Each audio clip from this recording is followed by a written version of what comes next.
ومن أحسن قولا ممن دعا إلى الله وعمل صالحا وقال إنني من المسلمين. Dulu waktu saya masih di UGM, di Teknik Kimia, saya jalani 1 semester, kemudian semester kedua, terus saya ingin pindah haluan untuk belajar agama ya. Akhirnya saya tidak lulus dari UGM, tapi saya lolos dari UGM ya. Ketika saya mau lolos, saya minta pendapat dari banyak orang. Semua orang melarang, kamu jangan keluar, kamu jangan keluar. Kamu berhasil nanti kalau di UGM, sabar, kamu akan jadi sukses, jadi gini, macam-macam. Semua tidak ada yang mendukung kecuali ibu saya. Kecuali ibu saya. Yang penting bagi saya, ibu mendukung, selesai. Akhirnya ibu bilang, terserah kamu nak. Kalau kamu memang mau pilihanmu itu, silakan. Bismillah, saya keluar. Saya keluar. Akhirnya saya belajar di pondok Jamil Rahman kira-kira 1,5 tahun. Kemudian setelah itu saya diterima di Madinah. Terima di Madinah. Sebelum ke Madinah juga saya menikah. Kemudian minta izin juga ibu ya. Tafadhal, silakan menikah. Kemudian saya berangkat ke Madinah. Jadi dia bukan seorang wanita yang ahli ibadah, bukan seorang wanita yang rajin puasa sunnah, tidak. Tetapi saya yakin doa orang tua sangat mudah dikabulkan. Karena tidak ada orang yang tulus mendoakan kita seperti orang tua kita. Ya, seperti orang tua kita. Akhirnya saya kuliah sampai akhirnya selesai S1, kemudian ada pendaftaran S2 waktu itu. Pendaftaran S2 masuk Qismul Aqidah. Ketika itu ada isu, dikatakan kepada saya, Firanda, kamu jangan masuk situ. Kenapa? Yang diterima cuma 3 orang. Akhirnya saya bilang, teman-teman bilang, teman-teman orang-orang Arab bilang, Firanda, kamu jangan daftar situ. Yang terima cuma 3 orang. Saya bilang, tenang aja. Kalau terima 3 orang, saya nomor 3 insya Allah. Kamu gaya sekali, tenang aja. Saya dalam hati, saya punya ibu yang akan mendoakan saya. Saya punya senjata yang paling kuat.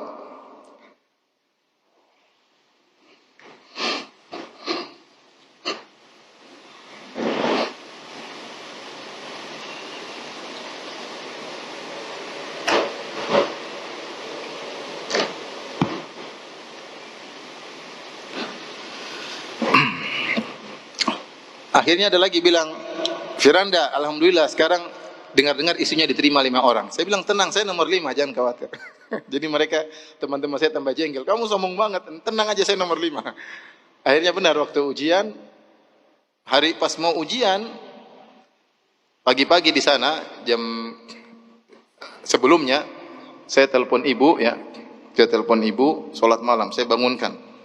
Sini di Madinah masih mungkin jam 12 malam, saya telepon. Sekarang bu, mama bangun, sholat. Saya telepon istri saya juga, bangun, sholat. Karena besok ujian. Ini ikut ujian. Alhamdulillah ketika pengumuman qadarullah itu saya nomor 1. Saya nomor 1. Setelah itu kita terima 18 orang. Dari 18 orang ini atau 20 orang saya lupa, harus tes lagi Quran. Yang terima rata-rata IP-nya 5. Kira-kira di Madinah IP-nya 5. Saya IP cuma, saya lupa 4,8 kalau nggak salah. Teman-teman saya banyak IP-nya 5 ketika itu. Kalau nggak salah berapa hari kemudian ujian Quran. Ujian berikutnya, wah ujiannya susah. Rata-rata teman-teman menyetor 30 juz. Saya cuma ngambil kadar minimal 5 juz. Saya nggak punya banyak hafalan. Kamu Firanda berapa 5 juz? Oke. Kita hadir, yang menguji pakai e-call, kemudian tegang, satu orang ditanya, mengerikan. Saya lihat dari luar, mengerikan nih, gimana saya bisa jawab atau tidak. Jadi kondisinya menegangkan. Akhirnya saya telepon ibu lagi, saya punya senjata. Mak, sekarang mak berdoa. Sekarang. Anda lagi, saya bilang nama saya Anda lagi ujian. Kenapa Anda? Sekarang lagi doa. Mama sekarang berdoa ya, sekarang mak. Terus saya matikan. Mama saya berdoa, mungkin sekitar 5 menit, ada syekh lewat. Firanda, kamu ngapain sini? Ujian Quran. Mana? Sudah, kamu sama saya aja sini. Akhirnya cuma surat Al-Baqarah ya. Akhirnya saya diterima.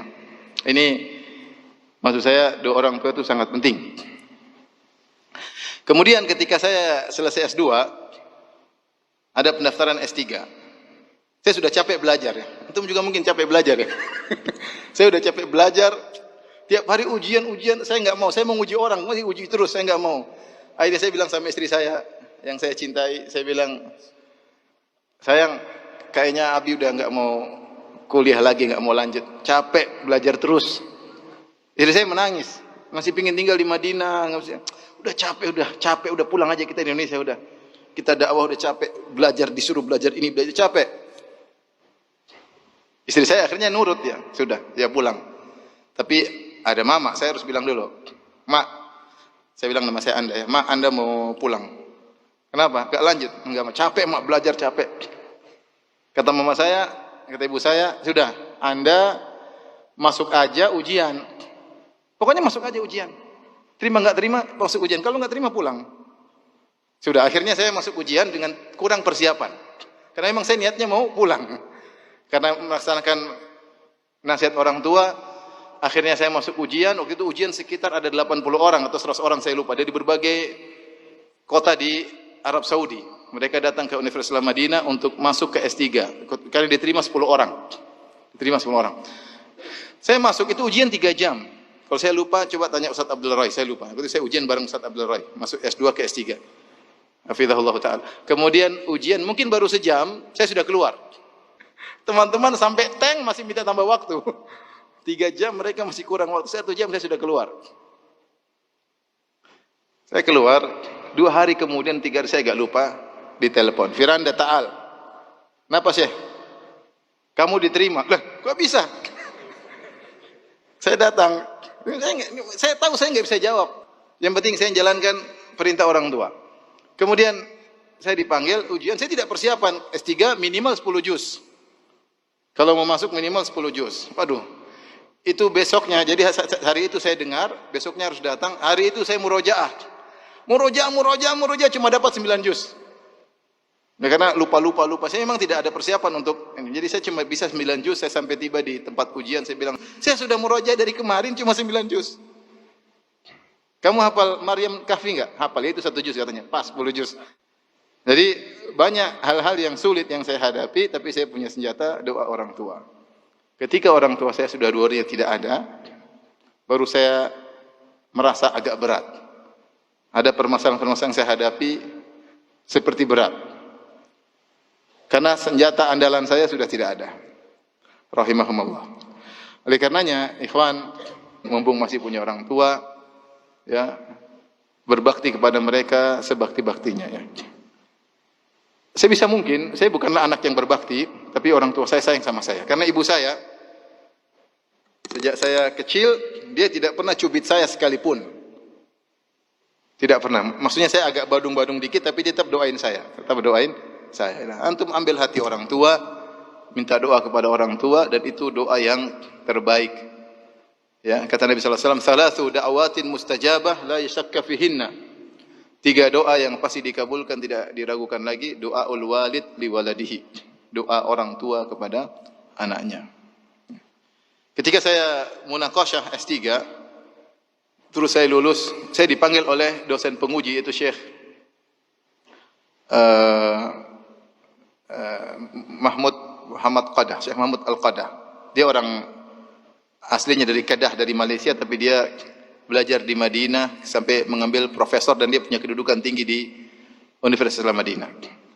Maka dia panggil saya, dia ingatkan, dia bilang, "Hai Firanda, kamu jangan ujub, kamu jangan sombong, kamu tuh tidak ada apa-apanya, kamu sama dengan yang lainnya, yang lebih pintar dari kamu juga banyak.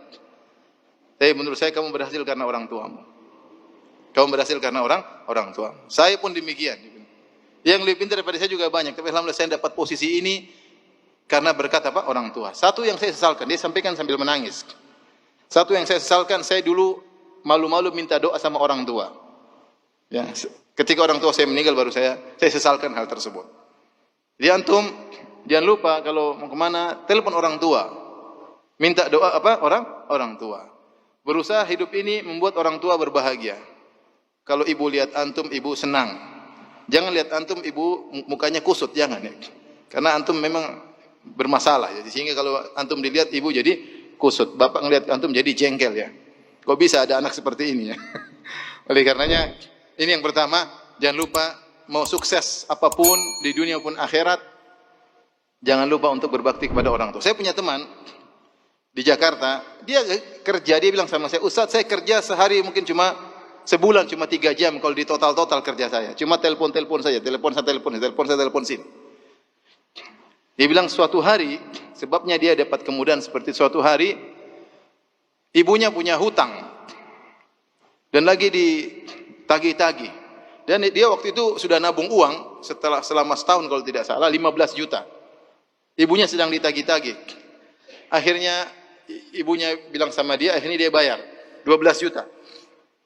Uang dia 15, semua tabungan dia 15 bertahun-tahun, ibunya butuh 12. Akhirnya dia bayar, tapi dia bilang sama ibunya, Mak, kata Bu, coba cek lagi masih ada utang yang lain enggak? Masih ada enggak? Ibunya bilang, cek-cek, ternyata masih ada, Nak. Masih ada 3 juta lagi. Pas 15 juta. Jadi uang semuanya dikumpulkan, dia gunakan untuk bayar utang ibunya. Sebenarnya sekarang cuma kerja 1 bulan 3 jam, penghasilan ratusan juta. Artinya saya bilang ini berbakti sama orang tua, bukan cuma kesuksesan di akhirat saja, di dunia juga apa? Sukses. Jadi berusaha menjadi seorang yang soleh, berbakti kepada orang tua, dan insya Allah berhasil dunia dan akhirat ya. Berhasil dunia dan akhirat. Jadi dan masih banyak contoh-contoh yang lain yang ya saya lihat teman-teman saya, teman-teman dekat yang saya itu persis mereka sukses gara-gara mereka berbakti kepada orang tua. Apakah mereka seorang dai, apakah mereka seorang pejabat, apakah mereka seorang pegawai, apakah mereka seorang bisnismen, mereka berhasil karena orang tua. Jadi sekali lagi jangan pernah pelit sama orang tua. Kalau orang tua pelit sama antum dulu, antum tidak akan sehat seperti ini. Ya, misalnya orang tua anak lagi sakit, sudah cari dokter yang murahan aja. Kasih susu yang murahan saja. Antum mungkin kurus krempeng kecil. Ya, tapi ternyata antum masya Allah kuat, segar. Berarti orang tua dulu tidak perhitungan. Sampai sebagian orang tua jual sawah, jual ini, jual anu. Karena antum belum jadi orang tua, jadi nggak ngerti ya. Kita udah jadi orang tua, bagaimana sayang kita sama anak-anak luar biasa. Meskipun anak-anak mungkin kurang ngerti. Jadi orang tua tidak pernah perhitungan sama anak-anak. Jangan antum sudah besar nanti perhitungan sama orang tua. Sekarang antum masih belajar. Nanti kalau sudah sukses, jangan sampai perhitungan sama orang tua. Sama orang tua pokoknya jor-joran. Disitulah pahala sangat besar. Kata Nabi SAW, فَفِيهِمَا فَجَاهِدْ. Maka berjihadlah untuk berbakti kepada kedua orang tua. Berbakti kepada kedua orang tua butuh perjuangan. Sampai Nabi mengatakan itu adalah jihad. Perjuangan waktu, perjuangan pikiran, perjuangan perasaan. Apalagi orang tua sudah tua. Mungkin pikun, mungkin suka ngomel-ngomel. Sabar. Itu adalah surga kita. Ilzam rizlaiha fathammal jannah. Kata Nabi, lazimilah kedua kaki ibumu, disitulah surgamu.